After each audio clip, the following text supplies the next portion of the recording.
ఇప్పుడే మా ఆడబిడ్డ చెప్తా ఉంది, ఆ రోజు చదువుకోవాలంటే ఆడపిల్లని చదివించేవాళ్ళు కాదు తల్లిదండ్రులు. నేను ఎవ్రీడే సవాలుగా తీసుకొని చెప్పేవాడిని, మగపిల్లవాడైనా ఆడపిల్ల అయినా బాగా చదివించండి, మీకు ఇది ఒక పెద్ద ఆస్తి, వివక్షత చూపించద్దని ఎవ్రీడే చెప్పేవాడిని. చెప్పడం కాదు, నేను ఒక పాలసీ తీసుకొచ్చాను. కాలేజ్ సీట్లలో ఉద్యోగాల్లో 33% ఆడబిడ్డలకు రిజర్వేషన్లు పెట్టాను. మొత్తం అప్పుడు పెడితే చాలా మంది నన్ను అడిగారు, 33% పెట్టారు, ఇప్పుడు వాళ్ళు 60% వస్తారు, మెరిట్ లో కూడా కొన్ని వస్తాయి, మీకు 40 వస్తాయి మగవాళ్ళు అంటే బ్యాక్లాగ్ ఉందిలే, అదన్నీ ఫిలప్ కావాలి, ఆ తర్వాత చూద్దాం మీ కథ అని చెప్పి చేశాను. అదే మాదిరిగా రాత్రుల్లో కూడా ఆడబిడ్డలు పని చేయగలుగుతారని నిరూపించి ఐటీ దీనికి 24/7 కింద పెట్టి ప్రత్యేకంగా సెక్యూరిటీ కూడా పెట్టి మీకు పని చేయించాం. ఇప్పుడు ఏ ఐటీ కంపెనీకి పోయినా నేను అప్పుడప్పుడు కంపేర్ చేస్తా ఉంటాను, మీలో కూడా ఉంటారు. ఇప్పుడు మీరు చూస్తే అప్పుడప్పుడు నేను అడుగుతా ఉంటాను, భర్త భార్య ఇద్దరు ఐటీ ప్రొఫెషనల్స్ ఉంటారు, ఎవరికి ఆదాయం ఎక్కువ వస్తుందంటే ఆడవాళ్ళని మనం సరిగా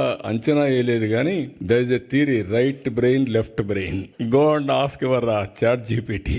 ladies are more intelligent than men, it is established fact.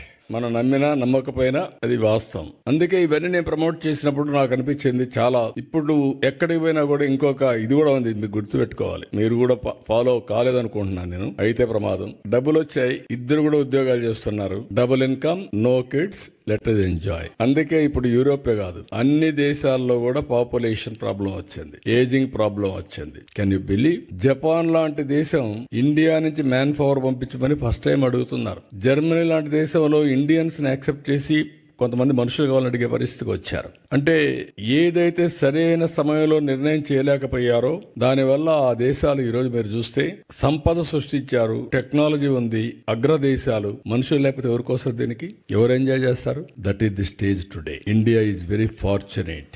2047కి India, నాకు ఏం అనుమానం లేదు, ప్రపంచంలోనే నెంబర్ 1 గానీ నెంబర్ 2 గానీ తయారవుతున్నాం. ఈరోజు నేను ఒక విజన్ డాక్యుమెంట్ తయారు చేశాను. ఆ విజన్ డాక్యుమెంట్ గురించి ఎక్కువ నేను మాట్లాడను, ఎందుకంటే మళ్ళీ టైం లేదు కాబట్టి ఫోటోస్ కూడా కావాలి మీకు. 2047కి స్పష్టమైన గైడ్ లైన్స్ ఇచ్చాను. ఒక 10 ప్రిన్సిపల్స్ పెట్టాను. జీరో పావర్టీ, అదే మరిగా ఉద్యోగాల కల్పన, అదే మరిగా population management, skill development, human resource development, ఇంకో పక్క వాటర్. అందుకే ఇప్పుడు కొత్తగా మీరు చూస్తే గోదావరి నుంచి బనకచెర్లకు నీళ్లు తీసుకుపోవాలనుకుంటున్నా, అది వస్తే పెద్ద గేమ్ చేంజర్గా అవుతుంది, అది కూడా వర్కౌట్ చేస్తున్నాం. ఇంకో పక్క వ్యవసాయం పైన ఎక్కువ శ్రద్ధ పెడుతున్నాం. గ్లోబల్ బెస్ట్ లాజిస్టిక్స్ హబ్గా తయారు చేయాలనుకుంటున్నాం. పవర్ లో మీరు ఊహించని పరిణామాలు వస్తున్నాయి. ఈరోజు మీరు చూస్తే ఇంటిపైనే కరెంటు తయారు చేసుకునే పరిస్థితికి వచ్చాం. అదే మరిగా ఈరోజు విండ్ పవర్ వచ్చింది, అదే మరి పంప్డ్ ఎనర్జీ వచ్చింది, గ్రీన్ ఎనర్జీ వచ్చింది.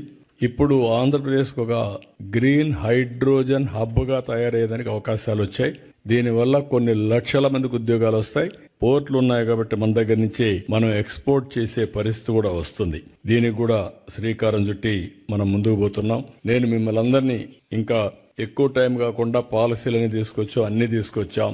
ఏ విధంగా మిమ్మల్ని అందరినీ విన్ విన్ సిచ్యువేషన్ లో ఆంధ్రప్రదేశ్ అభివృద్ధిలో కూడా భాగస్వాములు చేయాలని నేను కూడా ఆలోచిస్తా.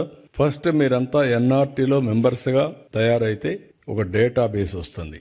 తెలుగు అసోసియేషన్స్ డిఫరెంట్ గా ఉండొచ్చు, పర్వాలేదు, కానీ ఎక్కడున్నా మీరు పుట్టినటువంటి జన్మ భూమి ఆంధ్రప్రదేశ్ కాబట్టి నేను ఇంకోటి కూడా చెప్తున్నాను, నేను ఆంధ్రప్రదేశ్ గురించే మాట్లాడడం లేదు, తెలుగు బిడ్డగా మాట్లాడుతున్నా, తెలుగు జాతి కోసం పనిచేస్తా. తెలుగు వారు ఎక్కడున్నా ప్రపంచంలో వాళ్ళందరూ కూడా ఒకటే దీంతో పోతున్నాం. మన తెలుగు జాతి బాగా అభివృద్ధి అయితే దేశం కూడా అభివృద్ధి అవుతుంది. మనం అందరం కూడా ఒక్కసారి ఇది కూడా గుర్తుపెట్టుకోవాలి. ఈరోజు నరేంద్ర మోడీ గారు ఒక డిటర్మినేషన్తో పనిచేస్తున్నాడు. ఈ దేశానికి ఏదో చేయాలని తపంతో పనిచేస్తున్నాడు.